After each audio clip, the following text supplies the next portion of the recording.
L'histoire n'est pas un processus qui commence à zéro. Aucune civilisation n'émerge dans le vide. Ce qui est nouveau porte toujours quelque chose de ce qui l'a précédé. Deux grandes religions qui façonnent aujourd'hui une grande partie du monde, le christianisme et l'islam, sont nées dans un tel monde. Mais avant elles, il existait un monde antique, un monde immense, avec ses propres villes, institutions, systèmes juridiques et façons de comprendre le savoir. Ce monde n'a pas disparu. Il s'est simplement retiré de la scène. Et ce qu'il a laissé derrière lui est un héritage puissant sur la manière de penser, de gouverner et de comprendre le sacré. Et c'est ici que commence la vraie question. Qu'ont fait le christianisme et l'islam de cet héritage? L'ont-ils reçu tel quel? L'ont-ils transformé? Ou ont-ils construit une toute nouvelle fondation? Cette vidéo ne raconte pas comment le monde antique s'est effondré.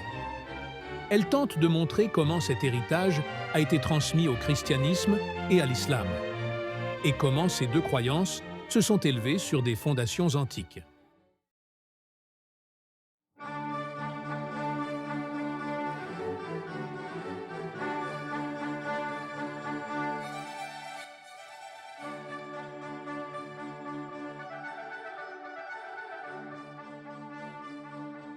Le christianisme n'est pas né dans un vide.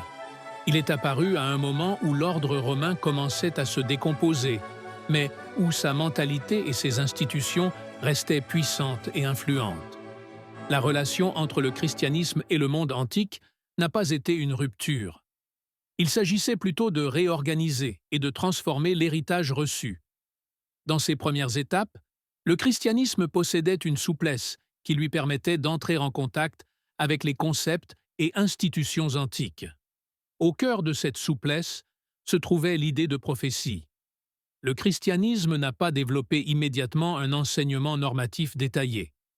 Bien que la foi soit centrée sur Jésus, le cadre régissant la vie sociale, les relations juridiques et l'organisation communautaire a été élaboré par les apôtres et les autorités de l'Église primitive.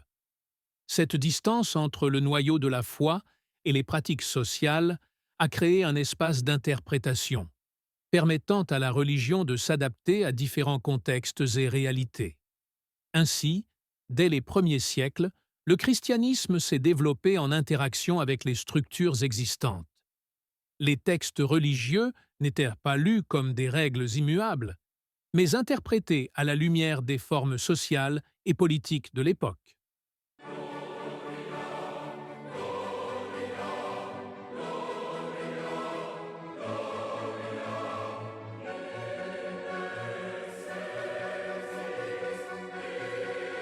Une illustration concrète de cette adaptation est la reproduction de l'héritage administratif romain dans le système ecclésiastique.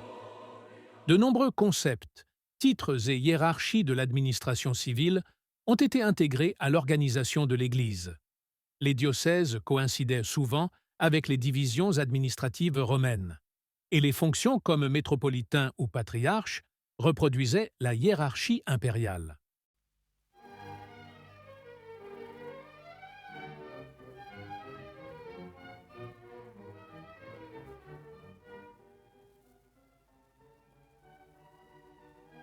Le langage bureaucratique et la logique administrative romaine n'ont pas été abandonnés. Ils ont été réinterprétés dans un cadre sacré. Le vide administratif créé par le déclin impérial a été comblé par l'Église, et les mécanismes du gouvernement ont été guidés par une légitimité spirituelle. Ainsi, même si Rome a perdu son centre politique, elle a transmis son héritage institutionnel et intellectuel à travers l'Église.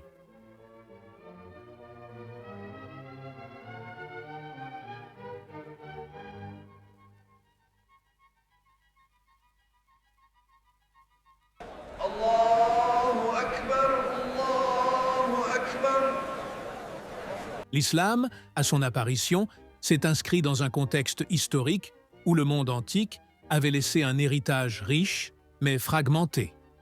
La révélation n'a pas créé seulement un espace de croyance métaphysique.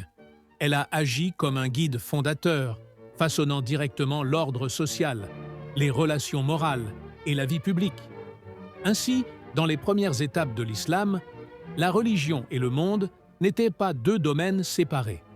Ils étaient considérés comme deux manifestations d'une même cohérence de sens. Le prophète dans l'islam n'était pas seulement le messager du message divin, il était aussi le guide pratique, montrant comment appliquer ce message dans la vie quotidienne. La révélation se concrétisait à travers sa pratique, et la foi, la morale et l'organisation sociale se définissaient très tôt. Cette expérience fondatrice a permis à la communauté musulmane de structurer ses normes non pas après coup, mais directement sous la direction du prophète. Elle a favorisé l'émergence précoce d'une conscience collective et d'une vision du monde cohérente.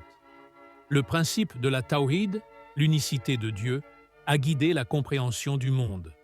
L'existence n'était pas fragmentée en domaines indépendants.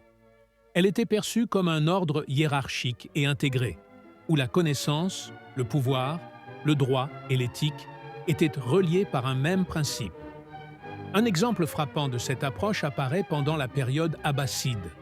La philosophie grecque, les traditions bureaucratiques iraniennes et la pensée indienne, bien que provenant de mondes distincts, ont été intégrés sous l'égide de l'islam. Chaque élément a été évalué et adapté à la méthode unitaire de l'islam. Les héritages antiques et anciens n'ont jamais été laissés comme autorités autonomes. Ils ont été transformés et incorporés dans le cadre de sens défini par la révélation. Ainsi, la civilisation islamique a pu à la fois préserver sa diversité et maintenir une cohérence interne remarquable. C'est précisément à ce moment que le concept d'islamicat devient éclairant. Ni entièrement religieux, ni totalement non religieux, il désigne les expériences originales, produites au fil du temps par une vision du monde centrée sur la révélation. C'est ce cadre qui permet d'expliquer à la fois la diversité et la cohérence interne de la civilisation islamique. Mais ce que nous rencontrons ici n'est pas seulement une question d'héritage, c'est aussi une question de mentalité. Tous les éléments rencontrés n'ont pas été sanctifiés, et aucun n'a été rejeté entièrement. La vision du monde centrée sur la révélation a examiné chaque concept et institution rencontrée au fil de l'histoire, transformant ce qui était approprié et neutralisant ce qui ne l'était pas. Le résultat n'est ni une continuité pure, ni une rupture totale.